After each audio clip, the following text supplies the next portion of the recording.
Inilah alasan kenapa Dewa Rama curang saat melawan Subali. Terkuak pertanyaan Subali kepada Dewa Rama saat Subali dipanah dari belakang pohon. Subali bertanya, "Wahai Paduka Rama, mengapa Paduka memanah hamba tanpa berkata lebih dahulu? Saya hanya mohon petunjuk, apakah salah hamba sehingga hamba Paduka panah tanpa memberitahu hamba terlebih dahulu? Padahal hamba tidak punya permasalahan dengan Paduka." Rama menjawab, "Sugriwa kau suruh menutup gua sesuai perintahmu, dan Sugriwa menjadi raja atas desakan para petinggi kera agar Kiskenda mempunyai pemimpin. Di saat dirimu kembali dan masih hidup, kenapa kamu usir Sugriwa dan ingin membunuhnya? Bahkan istrinya kau rebut. Itulah kesalahan pertamamu. Dan kenapa aku panah dirimu dari balik pohon? Karena engkau kera yang sakti. Jika berhadapan langsung denganmu, setengah dari kekuatan lawanmu akan engkau serap. Bahkan Rahwana pun takut kepadamu. Kan tetapi engkau membiarkan Rahwana lewat di tempatmu padahal Sita berteriak meminta tolong." Subali sadar akan kesalahannya. Saat Rama bertanya apakah Subali mau, Rama menyembuhkan luka akibat anak panahnya dan mengembalikan hidupnya. Subali menangis penuh haru. Subali minta Sugriwa memanggil Tara istrinya dan Anggada putranya.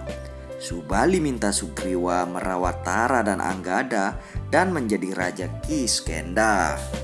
Dan akhirnya Subali lebih memilih mati di tangan Dewa Rama, seorang awatara Wisnu.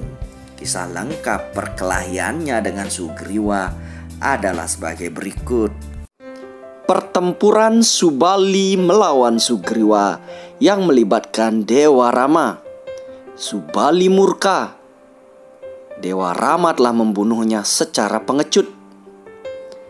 Dalam kisah Ramayana, saat Sugriwa menantang Subali untuk bertarung, firasat buruk telah dirasakan Tara, yaitu istri Subali. Tara mencurigai Sugriwa yang dulu pernah kalah akan menggunakan siasat licik untuk mengalahkan suaminya. Secara dari kekuatan, Sugriwa tak akan pernah bisa mengalahkan Subali. Namun, Subali tidak menghiraukan nasihat istrinya. Ia lalu memilih keluar untuk melayani tantangan adiknya. Antara Subali dan Sugriwa pun segera terjadi pertarungan sengit. Namun dari kejauhan, Dewa Rama yang ditemani adiknya Laksmana serta Hanuman membidikkan panah ke arah Subali. Namun, ia merasa bingung membedakan kedua wanara kembar tersebut. Sugriwa yang kewalahan menghadapi serangan dari Subali memilih melarikan diri. Rama datang menemui Sugriwa yang marah-marah karena merasa dikhianati. Dewa Rama mengaku bingung dan takut salah menyerang. Sugriwa pun dimintanya menantang Subali sekali lagi dengan mengenakan kalung untaian bunga sebagai penanda. Sugriwa kembali bertarung melawan Subali. Saat Sugriwa terdesak untuk yang kedua kalinya, Rama pun muncul dan melepaskan panahnya ke dada Subali. Subali pun roboh tak sempat menghindar. Subali yang sekarat dengan keadaan marah menghina Dewa Rama.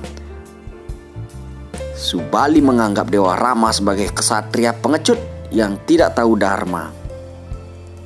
Mendengar penghinaan itu, Rama menjelaskan bahwa Subali sebenarnya telah berdosa. Karena apabila masih suci, panah sakti milik Rama tidak akan mampu menembus kulitnya. Bahkan, senjata tersebut akan berbalik menyerang Rama. Setelah mendengar penjelasan yang panjang lebar dari Dewa Rama, Subali menyadari dosa-dosa dan kesalahannya kepada Sugriwa. Ia pun meminta maaf dan meminta agar Sugriwa merawat putranya yang bernama Anggada dengan baik. Subali juga merestui Sugriwa menjadi Raja Kiskendha. Setelah itu, ia pun akhirnya meninggal dunia.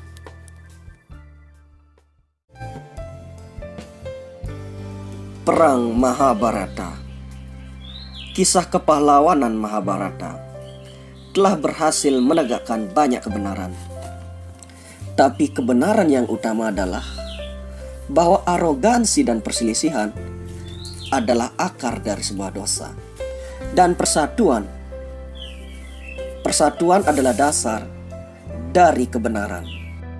Hati manusia selalu dikelilingi oleh harapan untuk mendapatkan kekuatan, kebahagiaan, kekayaan, dan kemewahan. Tapi pada tingkat perorangan, seorang manusia yang adil pada keturunannya, orang tuanya, saudaranya, dan istrinya, dia tidak akan melakukan ketidakadilan. Ia akan berbagi miliknya, baik yang berwujud ataupun yang tidak berwujud, dengan mereka, karena dia mengetahui bahwa kepuasannya terletak pada keluarganya. Dasar dari kepuasannya sendiri adalah keluarganya. Manusia juga akan tahu bahwa kepuasannya tergantung pada masyarakatnya. Tetapi dia sering berlaku tidak adil pada masyarakatnya. Dia dengan seenaknya memeras masyarakatnya, karena dia tidak meyakini bahwa masyarakat adalah alasan dibalik kepuasannya. Dia berpendapat ini adalah sarana untuk mencapai kepuasan. Perbedaannya adalah terletak pada wawasannya. Tetapi ketika manusia mau menyadari bahwa seluruh alam semesta ini adalah perwujudan yang maha kuasa, maka setiap makhluk adalah bagian dari yang kuasa sendiri. Artinya, tidak ada yang terpisah. Semua orang adalah merupakan bagian dari satu kesatuan. Seluruh alam semesta milik kita semua. Keluarga kita sendiri tidak ada alasan untuk marah. Semua pertempuran, semua permusuhan, semua balas dendam pasti akan musnah. Mengabdikan diri kepada yang kuasa dan bersatu dengan alam semesta adalah merupakan asas dasar dari kebenaran.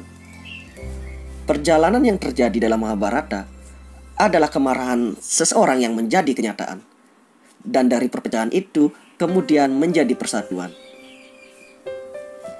Selama mereka yang tinggal di tanah ini mengingat dengan baik kisah Mahabharata ini, penghancuran yang luar biasa ini pasti tidak akan pernah terjadi lagi.